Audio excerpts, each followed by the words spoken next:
vou dizer para quem está nos assistindo aí, ó, curtam a live, compartilhem o link aí, por favor, porque é de graça o que vem pela frente, e é só aqui na Paradesporto TV, no Opinião e Movimento, né, Pablo?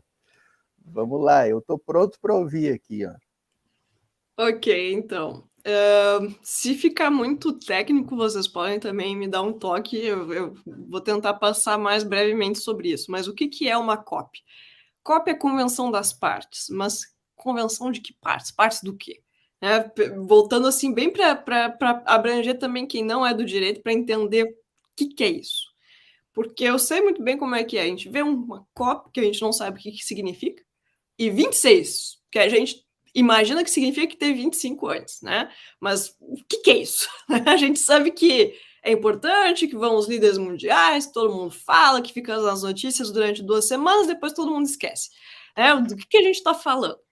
Então, bem para trazer bem para o pé no chão, para a nossa realidade, o que é a COP? Então, COP é a Convenção das Partes, que vem de Convention of Parties, do inglês. Que partes do quê? De um tratado internacional. Então, para resumir bem resumido, né? Direito interno é um direito que tem regras que podem ser executadas. Que existe um sistema jurídico para executar essas regras, com punições, com sanções em caso de descumprimento. Enquanto que o sistema internacional tem uma lógica muito diferente. E a grande diferença é o seguinte: no direito interno, a gente está falando de um Estado que exerce poder sobre os seus sujeitos, seus indivíduos, que podem ser pessoas físicas ou jurídicas, mas a gente tem uma estrutura que é executável, né? Uma estrutura hierárquica. E isso faz parte do pacto social subentendido que a gente tem quando a gente nasce em sociedade. A gente prefere estar em uma sociedade com regras para usufruir de uma certa segurança, ao invés de viver na selvageria, na barbárie. Então, essa é a lógica do direito interno. Enquanto que em direito internacional, a lógica que rege o direito internacional é o voluntarismo dos Estados, é a soberania dos Estados. Isso é, a gente tem um número limitado de países no mundo, mais ou menos 200, que cada um tem a sua soberania. Significa que eles fazem o que eles querem, quando eles querem, na medida que eles querem.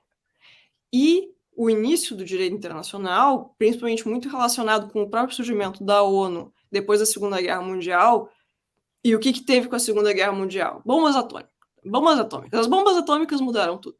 Se a gente for ver a história, principalmente a história ocidental, que é a que a gente estuda mais, né? A história da Europa, até a Segunda Guerra Mundial, a guerra rolava solta, em bom português. Tinha guerra o tempo todo, tinha guerra entre um monte de países, e não ficava muito tempo sem ter uma guerra.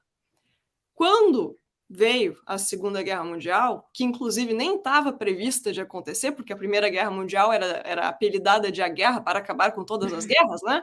The War to End All Wars. Ela não estava prevista. E o que aconteceu no final dessa guerra, ainda mais não estava previsto, que foi, pela primeira vez na história da humanidade, se tinha concretamente, diante dos nossos olhos, a possibilidade real de aniquilação da espécie com a bomba atômica. Ali as regras do jogo mudaram. Então, a partir daquele momento, a paz começou a se tornar uma coisa realmente necessária. Então, assim, eu tô resumindo e eu tô, claro, falando, né, de uma forma muito simplificada, até um pouco cômica, mas para dar um pouco de contexto de por que a gente está falando de uma convenção sobre o clima hoje.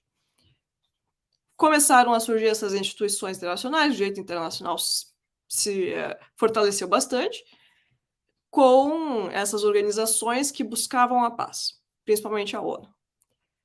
E o que começou a acontecer foi que começou a ter um arcabouço jurídico internacional que sempre levou em conta o voluntarismo dos Estados, a soberania dos Estados, e o fato de que os Estados se autolimitam na medida em que eles querem.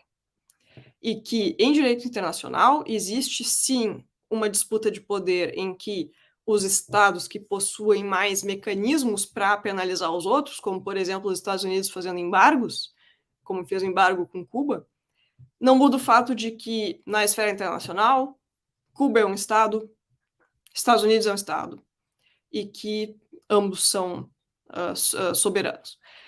Então, durante a maior parte da história do direito internacional, que nem é tão antiga assim, o que houve foi o que se chama de soft law.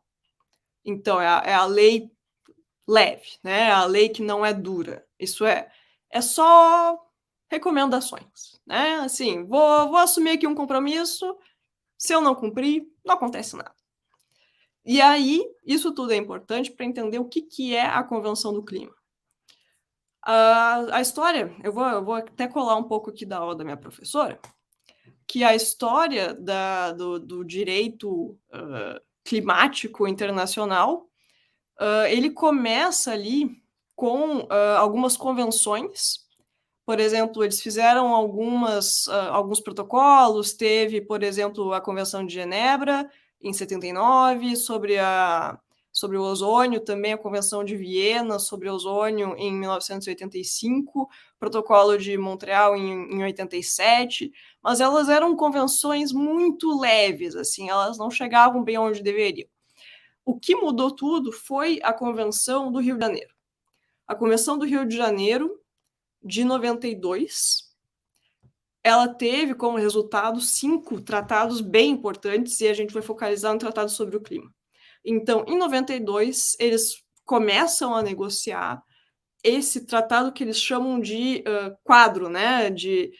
Isso é, ele vai ser assim, as linhas gerais que vão orientar os outros instrumentos internacionais sobre o clima. E ele fica em negociação ali entre 92 e 94.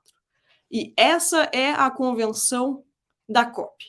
Então, a convenção da COP nasceu no Brasil. A convenção da COP foi um dos tratados que surgiram como resultado das negociações da Convenção de 92 no Rio de Janeiro. A partir de 95 começam as COPs, que é, a cada ano, os países que assinaram, ratificaram essa convenção sobre o clima, se encontram para ver como é que tá. Assim, de novo, em bom português, né? Então, eles têm ali um sistema de colocar autoimposições. Mais uma vez, os estados são soberanos, os estados têm o seu voluntarismo. Eles se autoimpõem as suas metas. Então, eles colocam ali uma regra de que, de tanto em tanto tempo, eles vão redefinir as suas metas e avaliar se essas metas estão sendo cumpridas ou não. Então, por exemplo, uma das questões jurídicas mais complicadas é, por exemplo, o Acordo de Paris, que é o mais recente que colocou essas metas, que faz, né, que seria a convenção do ano passado, né, que deveria avaliar, mas ano passado, por causa da pandemia, não teve, então ficou para esse ano, se o Acordo de Paris está funcionando ou não. Por quê? Porque o Acordo de Paris foi de 2015 e eles traçaram metas. Então, é por isso que o Acordo de Paris é tão importante. Por que todo mundo fala do Acordo de Paris? O Acordo de Paris é um dos resultados dessas COPs, que são reuniões anuais resultantes daquele tratado que foi debatido lá no Rio de Janeiro em 92. Só que a Convenção de Paris, o Acordo de Paris, foi o acordo mais recente que atualizou essas metas. E agora, em Glasgow, é a hora do vamos ver. Quem que cumpriu, quem que não cumpriu, em que pé que nós estamos. Então, aí fica a explicação geral de o que é uma COP, por que ela é importante, do que a gente está falando, por que Paris é importante, por que Glasgow é importante. Se vocês tiverem perguntas, podemos fazer uma pausa aqui para vocês perguntarem. Deixa